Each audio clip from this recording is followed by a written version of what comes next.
Square neck, పలక neck అంటారు కదా, అదే అనమాట. ఇప్పుడైతే నేను ఒరిజినల్ క్లాత్ మీద ఇట్లా లైనింగ్ వేసేసుకొని కుట్టి రివర్స్ వేసుకోవాలన్నమాట అంతే. ఆ తర్వాత మనం పైపింగ్ క్లాత్ని అయితే రెడీ చేసి పెట్టేసుకోవాలి. చూసారు కదా, మొత్తం కుట్టేసి పైనుంచి కుట్టు వేసుకొని రెడీ చేసి పెట్టుకున్నాను వెనుక భాగము.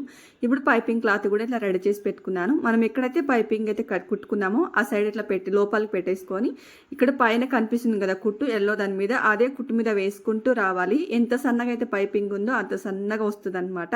ఇంకా ఎక్కడైతే మనకు ఇక్కడ కట్టు ఉంటుంది కదా, అక్కడ కట్ చేసి మళ్ళీ అక్కడ నుంచి మళ్ళీ స్టార్ట్ చేయాలన్నమాట అంతే. చాలా సింపుల్గా ఉంటుంది. మీకు ఇంకా నీట్గా ఎక్స్ప్లెయిన్ చేయాలంటే నాకు ఇంకో సపోర్ట్గా ఎవరైనా వీడియో తీసే వాళ్ళు ఉండాలి. నేనే వీడియో తీయాలి కాబట్టి కొంచెం నాకు కన్ఫ్యూజన్గా ఉందన్నమాట. ఇంకా ఫైనల్గా అయితే బ్లౌజ్ అయితే కంప్లీట్ అయిపోయింది. కానీ చాలా ఈజీ అండి నెక్ అయితే ఇది. ఇలా నేనైతే చాలా సింపుల్గా చూపించాను. ఇంకా చాలా రకాలుగా వేస్తారనమాట.